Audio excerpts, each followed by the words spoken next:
Por la señal de la Santa Cruz de nuestros enemigos, líbranos, Señor Dios nuestro, en el nombre del Padre, del Hijo y del Espíritu Santo. Amén.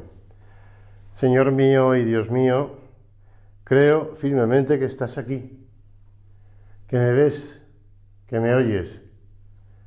Te adoro con profunda reverencia. Te pido perdón de mis pecados y gracia para hacer con fruto este rato de oración. Madre mía Inmaculada, San José, mi Padre y Señor, Ángel de mi guarda, interceded por mí.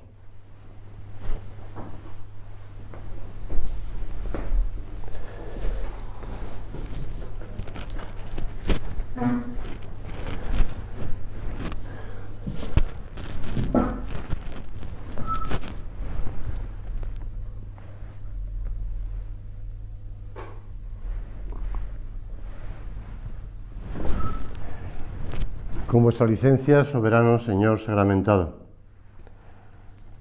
Ya hemos hecho muchos otros cursos de retiro y sabemos que se nos invita a meditar los novísimos.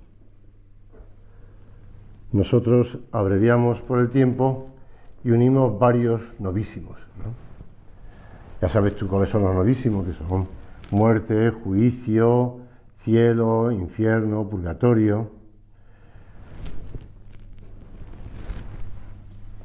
A San José María comenzaron a acusarle de predicar ejercicio de vida, así le llamaban, en lugar de los tradicionales ejercicios de muerte, por contraposición, claro está.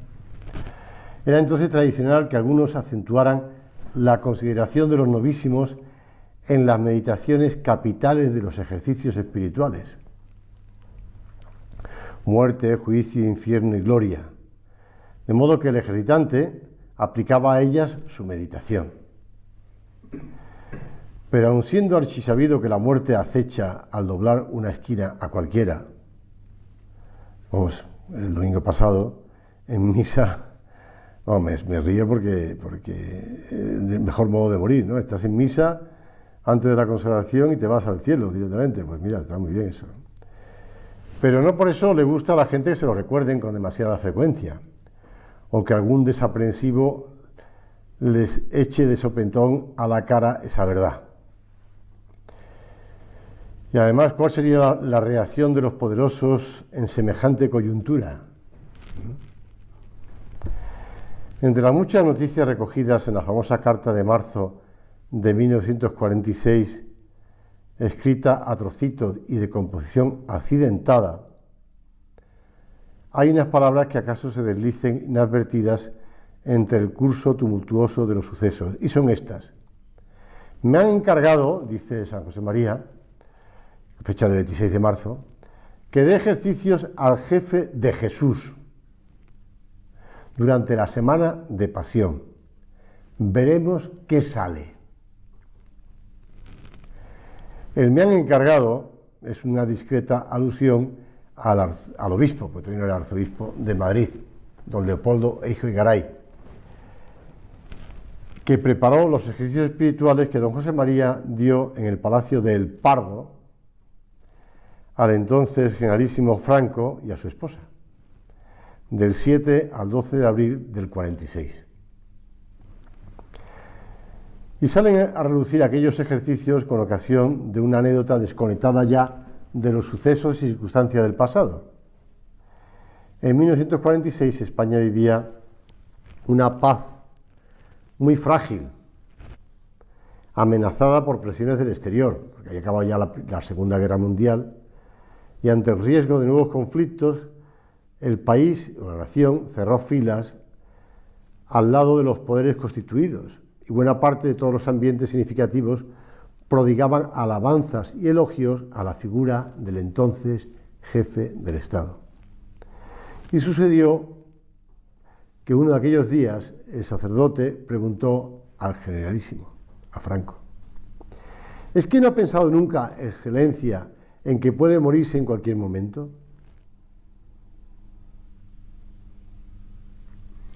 Franco era gallego, como sabéis, y tardó tiempo en responder. Pasaron unos días y charlando don José María con don Leopoldo, el obispo de Madrid, salió a relucir la conversación con Franco y don Leopoldo le interrumpió: usted no hará jamás carrera. Venga, como le pregunta eso al jefe máximo del Estado en España en aquel momento, después de unos años que habían acabado la guerra y que se había pues tomado posesión del gobierno de España durante muchos años, ¿no? Los 40 años famosos. Por eso a los poderosos muchas veces no les gusta que le planteen la muerte. Ninguno de los que estamos aquí somos poderosos, ¿verdad? Pero tampoco es una cosa que nos pueda agradar del todo. Pero empezamos por la muerte. ¿Qué pasaría si nos dijeran que tenemos un tiempo limitado de vida?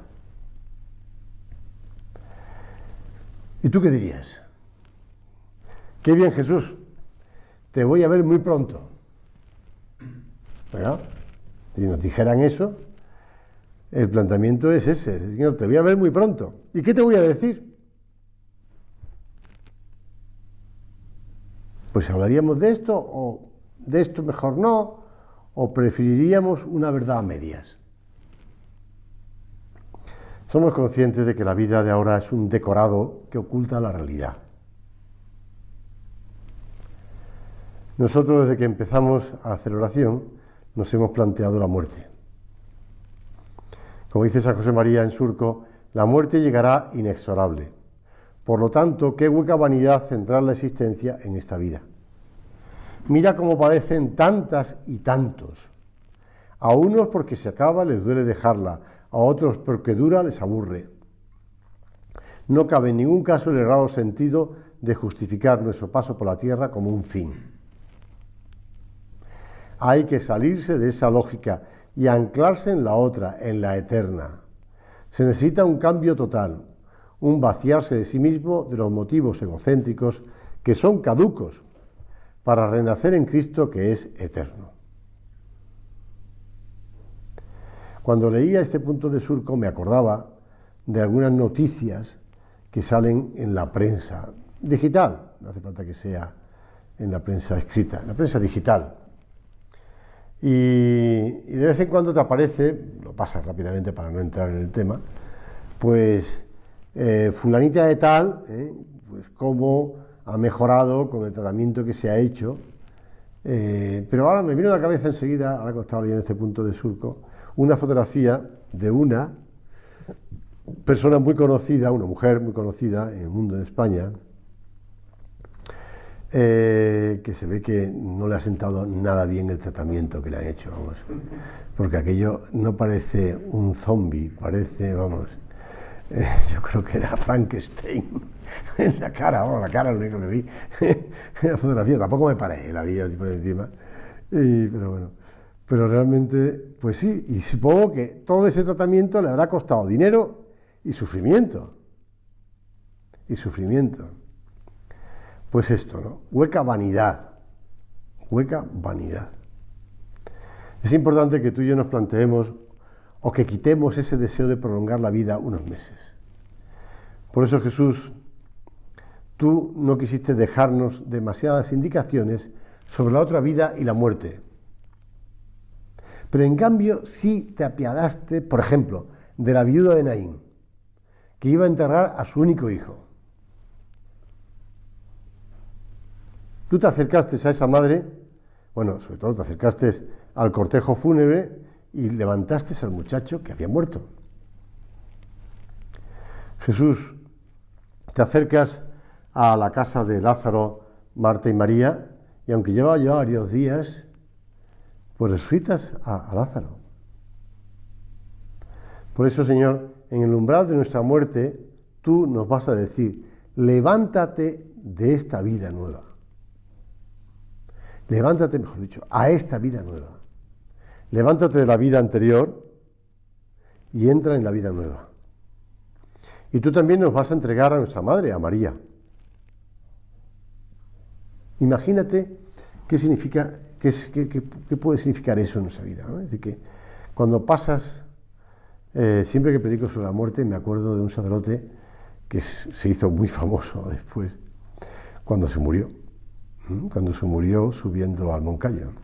Bueno, subiendo en el Moncayo. Después salió el vídeo que hizo un conocido director de cortometrajes y de cine, y algún libro que salió. Y pues me acuerdo porque no he visto la película, porque como conocía mucho a este sacerdote, le trataba mucho a mi amigo, pues me daba mucho pena. Pero en el libro que salió también, del curso de retiro que predicó, los ejercicios espirituales que predicaba a las religiosas abajo del Moncayo, por el motivo por el cual había ido al Moncayo, porque había estado predicando ejercicios a unas religiosas. Y ahí le hablaba de la muerte, y él decía que la muerte es abrir la puerta y pasar al otro lado. El túnel, y tú, no, dejar el túnel tranquilo. Es abrir la puerta y pasar al otro lado, y punto, ¿no? Por eso, pasar al otro lado, que el Señor nos haga pasar al otro lado y nos entregue a su madre, como le entregó a ese muchacho, su madre, aquella mujer viuda de Naín, que no sabemos ni su nombre, ni la del muchacho, ni la de la mujer. Por eso, que aprovechemos el tiempo y cuidemos nuestra oración para prepararnos para el encuentro con Jesús. Fíjate en esta idea, céntrate en esta idea. Empieza la eternidad cuando haces oración. Porque llegamos a su presencia, estaremos como el Señor, como estamos ahora delante del Señor. Claro, le veremos como le veía a Santa Teresa, que la pobre se lo contaba al confesor y el confesor le decía que era el demonio y que le hiciera higas, burlas. Y la pobre Santa Teresa, el Señor le decía, oye, obedece a tu confesor, y le hacía burla al Señor, y ella sabía que era el Señor, no era el demonio. Pues le veremos como le veía Santa Teresa y tantos santos. Empieza la eternidad haciendo oración.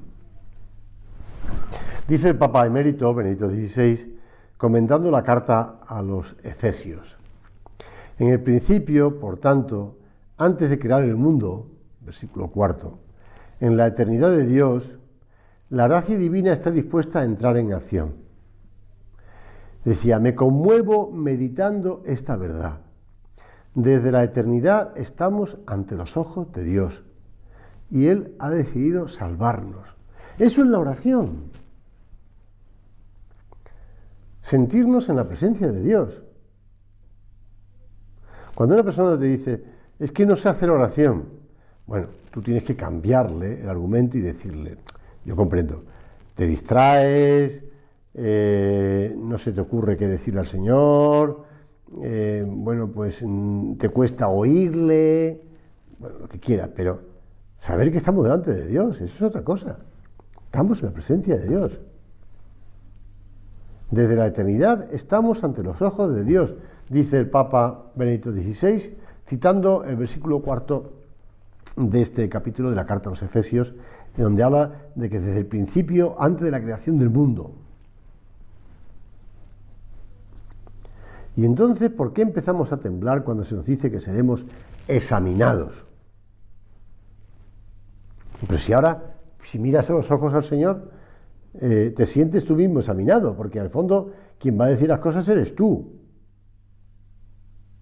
Eres tú. El que va a decir las cosas eres tú, porque al mirarte al Señor a los ojos, tú mismo vas a decir, pues Señor, mira, pasó esto, hice esto, otro, ¿no? Tú mismo lo vas a decir. Pues eso, ¿por qué nos da un poco de miedo? Hombre, evidentemente no cabrá justificación ninguna, ¿no? Ningún engaño. No cabrá ningún engaño. Se ha publicado un libro que es una cronología de José María Escrivá y Albás. Pone el nombre así porque por los años, ¿no? Todavía se llamaba José María Escrivá y Albás, se llamaba, pone José María separado. Madrid, 1927-1936. Es una cronología de su vida, claro está. Cronos, de esos años, que iba haciendo cada día. Hay gente que dice, pero qué cosa más aburrida, ¿no? Porque hizo esto, fue esto, tal. Sí, muy interpretado. Por ejemplo, el 11 de mayo de 1931, durante la quema de conventos e iglesias de Madrid, temiendo que unas masas descontroladas asaltaran la iglesia del patronato de Santa Isabel, patronato de enfermos, trasladó el Santísimo a la casa del coronel Romeo, que era un coronel que él conocía mucho a un hijo suyo. Y él escribía en sus apuntes íntimos: comenzó la persecución. El día 11, lunes, acompañado de don Manuel Romeo, después de vestirme de seglar con un traje de colo es un chico, comulgué la forma del viril. Bueno, aquí tienes el viril, el Señor en la custodia. Y con un copón lleno de hostias consagradas, envuelto en una sotana y papeles, salimos del patronato por una puerta excusada, como ladrones. Te cuento esto porque va poniendo cosas muy interesantes de la vida, el momento de la vida de la Cosa María, además en aquellos años, hasta el 36.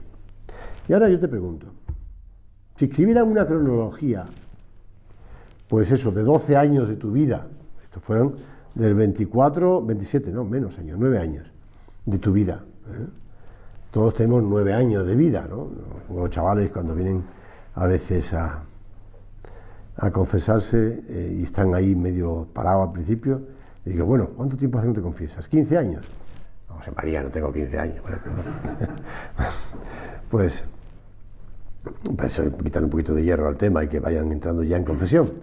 Pero piénsalo, es decir, que bueno, si hay una cronología de tu vida, pues tal día que hiciste, tal día que hiciste, tal día que hiciste, tal día que hiciste.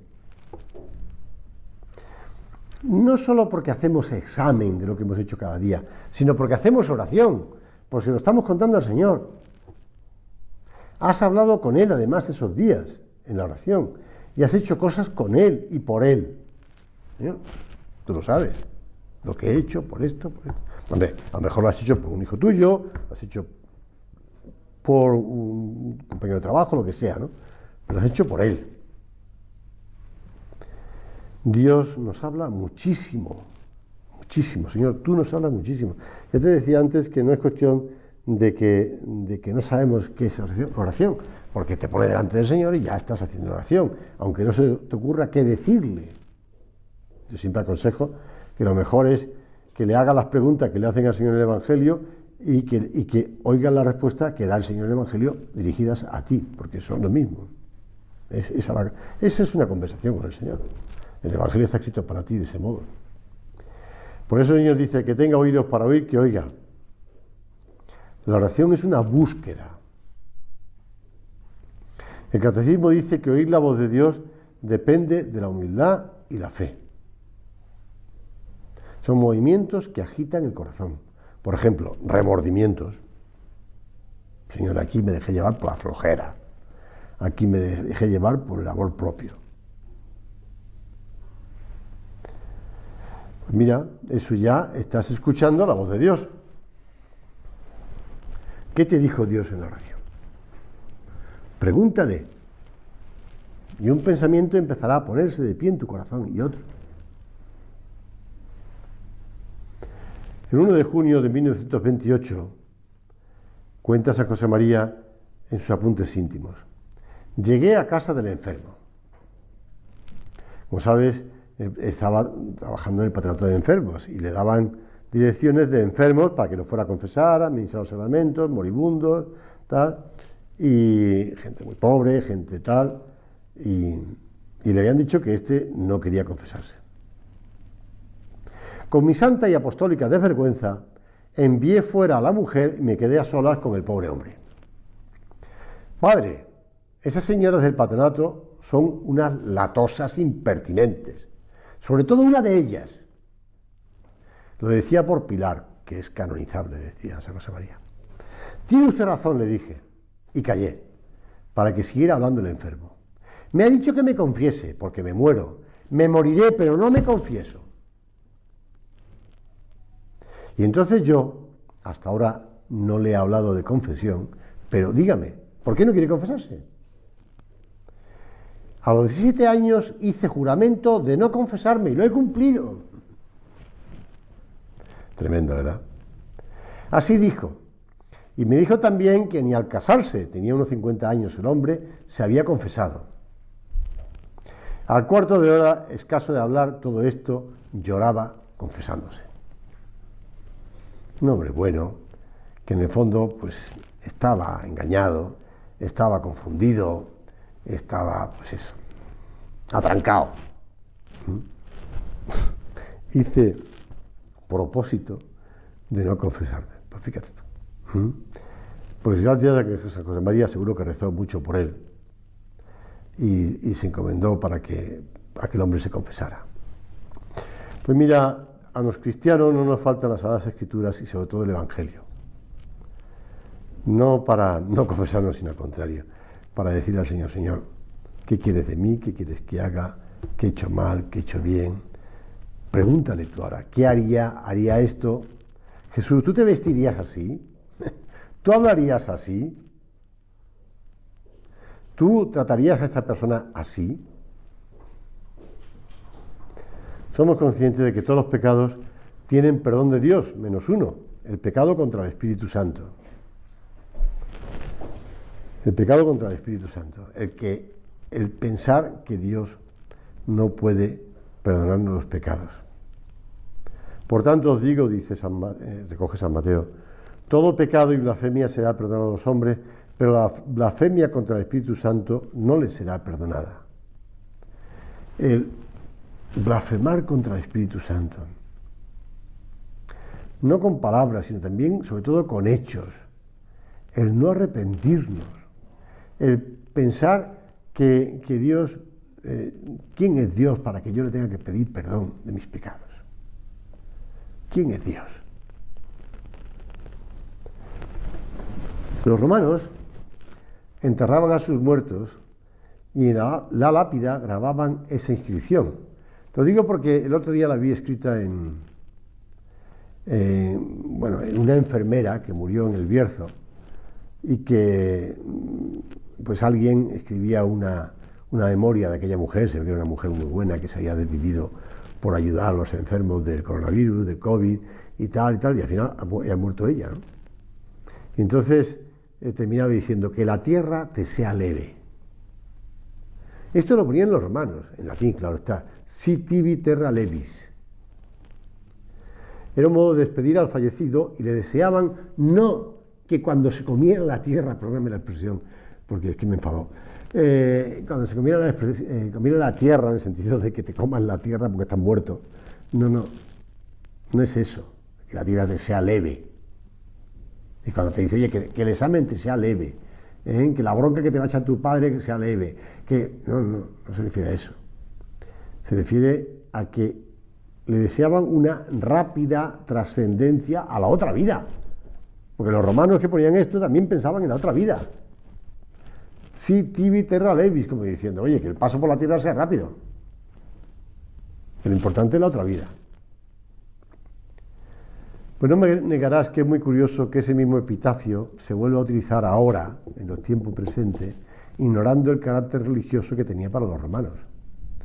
Lo que debería desconcertar a los ateos que lo utilizan hoy es el origen y su verdadero sentido.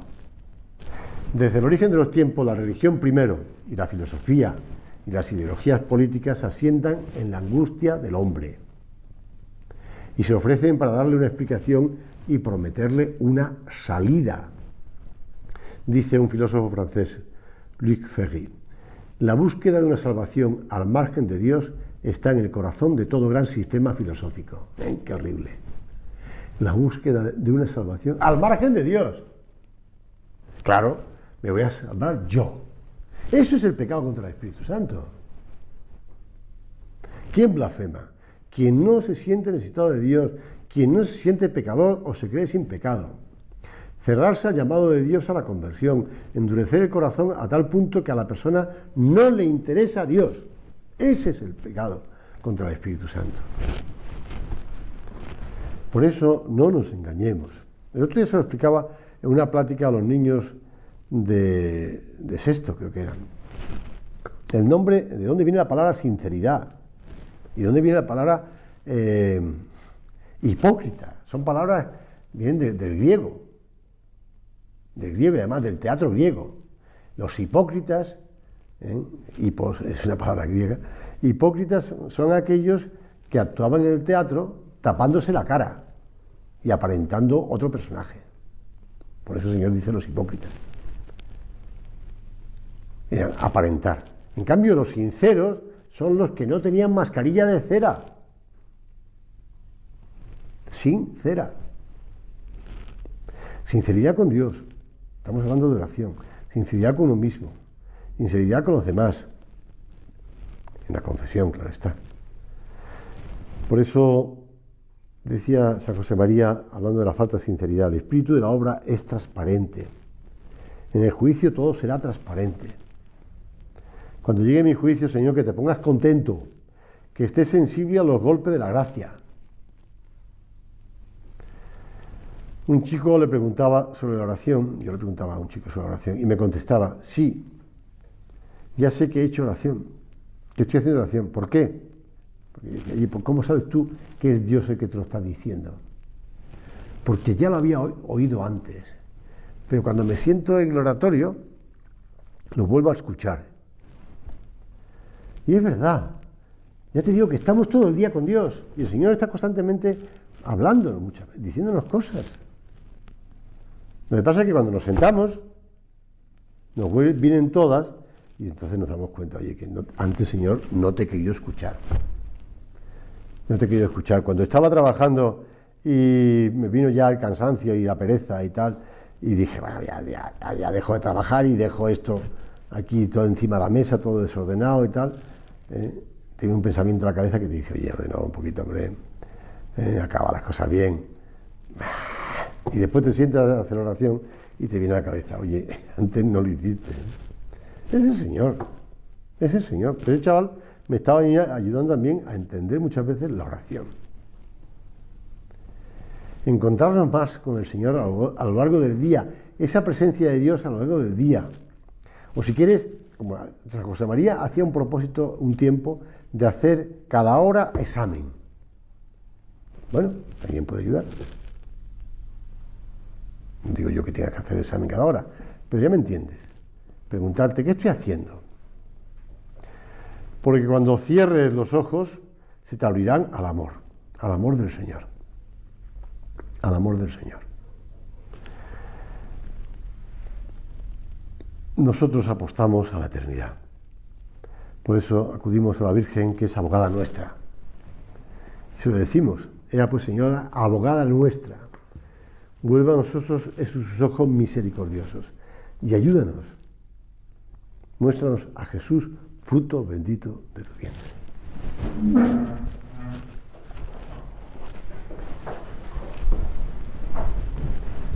Te doy gracias, Dios mío, por los buenos propósitos, afectos e inspiraciones que me has comunicado en esta meditación. Te pido ayuda para ponerlos por obra. Madre mía Inmaculada, San José, mi Padre y Señor, Ángel de mi guarda, interceded por mí.